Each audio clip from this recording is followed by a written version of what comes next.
ont les théologiens chrétiens du critique de l'islam? Ceux qui nous ont dit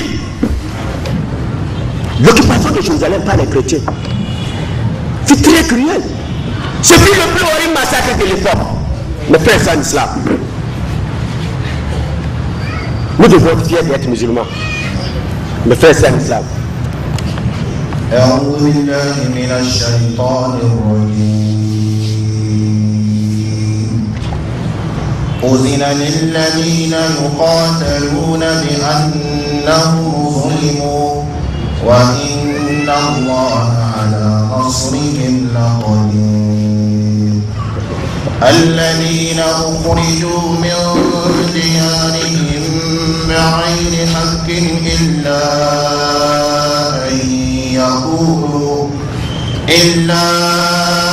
أن يقولوا ربنا الله ولولا دفع الله الناس بعضهم ببعض لهدمت صوامع وبيع وصلوات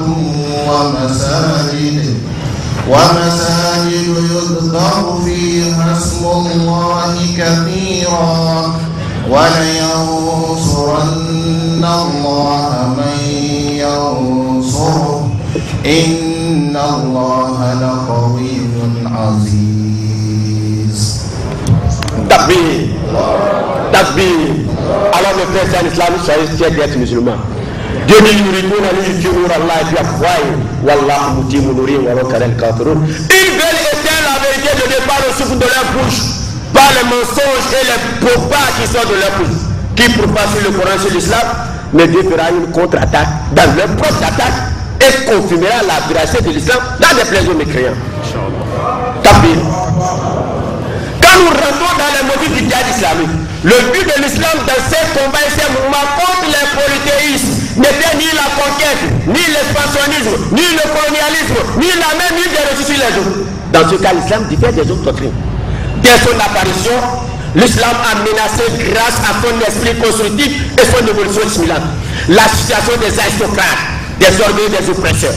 Les forces adversaires se sont mobilisées en fait d'empêcher cette nouvelle religion de se répandre et que l'idéologie islamique puisse se répandre. Elles ont employé toutes les forces possibles, matériellement, financièrement, contre l'islam. Ceux qui avaient compris la véracité de cette doctrine et se sont convertis à l'islam ont été torturés de façon abominable. C'est ainsi les Quraysh, les traits du prophète Muhammad sallallahu alayhi wa sallam. Ils ont interrompu toutes les relations avec le compagnons du prophète Muhammad sallallahu alayhi wa sallam. Ces derniers se sont réfugiés dans les montagnes de la Mecque pendant 3 ans. L'embargo à cause de l'islam. Pendant 3 ans, difficilement ils vivaient, difficilement ils mangeaient à cause de l'islam et frères en islam. Alors le prophète Muhammad sallallahu alayhi wa sallam, une fois compris, il s'est retiré à Médine et a formé une puissante communauté face à ces polythéistes. Malgré cela, ces derniers n'ont pas cessé d'être menacés. On continue de les menacer, on les menaçait. C'est ainsi maintenant les musulmans ont reçu l'ordre de se défendre. Cela veut dire quoi? La plupart des guerres menées par le roi prophète Muhammad sallallahu alayhi wa sallam étaient défensives. Les expéditions envoyées pour réprimer et disperser les rassemblements qui cherchaient à attaquer Médine étaient en fait organisés dans le but de riposter aux attaques de l'ennemi. Elles avaient eu lieu en général pour empêcher les adversaires d'attaquer Médine et pour que le mouvement anti-islamique soit étouffé avant même de naître. Alors Dieu révéla le verset. Coran chapitre 22, verset 39 à 40. Donne-lui le verset. أعوذ بالله من الشيطان الرجيم أذن للذين يقاتلون بأنهم ظلموا وإن الله على نصرهم لقدير الذين أخرجوا من ديارهم بغير حق إلا أن يقولوا ربنا الله ولولا دفع الله الناس بعضهم ببعض لهدمت صوامع وبيع وصلوات ومساجد يذكر فيها اسم الله كثيرا ولينصرن الله من ينصره ولينصرن الله من ينصره إن الله لقوي عزيز صدق الله العظيم. Takbir. Takbir. Coran chapitre 22 verset 39 à 40. Dieu dit ceci: toute autorisation a été donnée à ceux qui sont combattus parce qu'ils sont vraiment lésés. Dieu est vraiment capable de les secourir à ceux qui ont été expulsés de leur demeure sans droit. Et Dieu est notre Seigneur. Il dit: combattez ceux qui vous combattent dans le sentier d'Allah et ne transgressez point. Il n'a pas dit allez-y les combattre. Il dit combattez ceux qui vous combattent dans le sentier d'Allah et ne transgressez point. Allah n'aime pas les transgresseurs. Coran chapitre 2 verset 190. Lorsque les musulmans étaient torturés par les potéries de la Mecque parce qu'ils avaient embrassé l'islam, les musulmans avaient reçu l'ordre selon un décret divin de recourir aux armes et d'annuler tous les facteurs de captivité et de colonialisme de la pensée macabre. Dieu révéla le verset. Coran chapitre 4 verset 74. Coran chapitre 4 verset 74. Dieu dit: et qu'avez-vous à ne pas combattre dans le sentier d'Allah alors que les faibles, hommes, femmes, enfants disaient: Seigneur, fais-nous sortir de cette ville prévaricatrice et assure-nous de ta part un secoureur. Cela veut dire, à travers ces tous trois versets, vous remarquez que le prophète Muhammad n'a jamais été violent. Le frère c'est l'islam. Étudiez le Coran et la vie du prophète Muhammad il est incomparable. Le frère c'est l'islam. Le frère c'est l'islam. Soyez fiers d'être musulmans. Nous devons chercher la connaissance, surtout la jeunesse. La jeunesse. Nous devons chercher la connaissance. Moi je suis pas un alpha. Je suis un petit chercheur. Tous, nous avons le devoir de parler de l'islam haut et fort pour défendre l'islam. Vous voyez ce qui se passe à travers le monde. On nous donne des noms, des terroristes, des Boko Haram, des Al-Qaïda, tous les mots islamistes. Nous allons nous taire, nous allons défendre par la bouche. C'est ça le problème aujourd'hui. Pour défendre, il faut connaître. Oui, il faut chercher la connaissance. Nous défendons notre religion. Mes frères, c'est l'islam. Parce que quand nous rentrons dans les crimes de l'église, c'est honteux. On ne peut pas nous traiter de terroristes. Celui qui connaît l'histoire, mes frères, c'est un islam. Si tu connais l'histoire, tu es fier d'être musulman. Le jour que Dieu te dit terroriste, tu vas rire. Le terrorisme ne se trouve pas en islam. Quand nous rentrons dans l'islam, dans l'histoire, en 1052, après plusieurs querelles avec les papes, les califes de Constantinople se séparent finalement en 1052. Le christianisme est divisé en deux branches. Celle de l'Europe orientale obéissant au patriarche de Constantinople et se disant orthodoxe. Et celle de l'Europe occidentale qui s'étendait de la Pologne en Espagne soumise au pape se disant catholique. Dans le début du XVIe siècle, prit naissance une autre nouvelle religion, nommée le protestantisme par Martin Luther King. Martin Luther King, pour qui la vente du paradis et la rémission des péchés étaient tout insensés. Il voulait épurer l'église et enlever le dogme vicieux.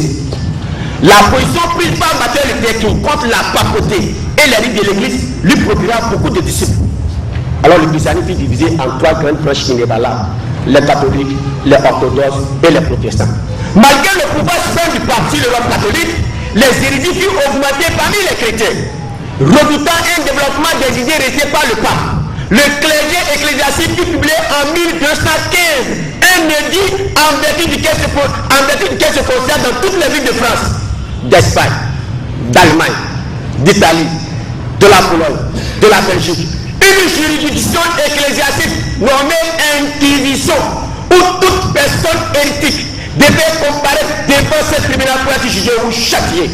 Cette maudite organisation, dotée d'une puissance diabolique, ravageait toute pensée libre. La tyrannie exercée sur les opinions était si effrayante que lorsque quelqu'un était accusé de faire ça en islam, il subit des tortures infernales. La torture était infligée sous différentes formes. Des fois, on suspendait l'inculpé, on l'attachait de manière qu'il ne puisse plus bouger. On lui incite de l'eau dans la gorge afin de le touffer. Ce n'est pas un crime. Où sont les théologiens chrétiens? Parlant des crimes de l'Église, elles sont nombreuses. Par exemple, l'empereur allemand Henri IV n'ayant pas obéi aux ordres du pape Grégoire VII, fut excommunié cruellement en 1075. En 1140, Louis VII fut chassé comme héritier par le pape Innocent II. En 1205, le même sort fut infligé à Jean, roi d'Angleterre qui attaquait les catholiques et le pape Innocent III. Où sont les théologiens chrétiens qui critiquent l'islam? Ce ne sont pas des violences. À cet effet, le grand savant Marcel Casse dit ceci. Il dit 5 millions de personnes furent en cette période envoyées au gibet, gardées, enfermées dans des cachots noirs et humides jusqu'à la fin de leur vie pour dérogation à l'ordre de pape. Depuis 1481 jusqu'à 1499, dans un délai de 18 ans, sous l'ordre du tribunal d'inquisition, 1020 personnes furent brûlées vives. 6860 personnes furent fendues en l'ordre. 97 023 personnes furent torturées cruellement. Le nombre de savants et des penseurs qui ont été brûlés vifs par l'église catholique se lève à 350. Subhanallah. Où sont les théologiens qui critiquent l'islam? L'islam n'enseigne jamais la violence.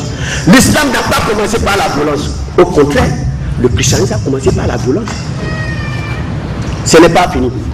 Or oui, qui avait démontré pour la première fois que dans le corps de l'être humain, il y a une liquide qui coule, c'était le sang. Dans il a été condamné sévèrement par l'église catholique romaine. L'église jeta en prison un certain Galilée pour avoir parlé à la différence de la vie du mouvement terrestre. Elle met sous verrou un certain Christophe Colomb qui avait découvert l'Amérique, que les saints n'étaient pas prévus dans la vie par Saint Paul. Où sont les théologiens chrétiens qui critiquent l'islam? Le fanatisme, la haine nourrie par les papes et les ministres du culte ont déclenché d'atroces guerres nommées le croisade. De monstrueux canards repris 8 fois entre 1095 et 1270. Avant le déclenchement de cette guerre, un congrès des cardinaux et des ministres fut constitué par le pape Urbain II. Le pape Urbain II qui ordonnait au peuple d'encourager les gens à entrer en guerre contre les musulmans. La première armée où l'on comptait plus d'1 million de personnes se mit en marche pour la conquête de Beth el-Mukaddas. Cette masse humaine pillait les gens partout, elle voyait, incendiait tout, jetait en métier que ce fut, coupait la tête à tous, hommes, femmes. Subhanallah. Quel crime. Que Dieu nous pardonne, mes frères et sœurs. L'islam n'enseigne jamais la violence.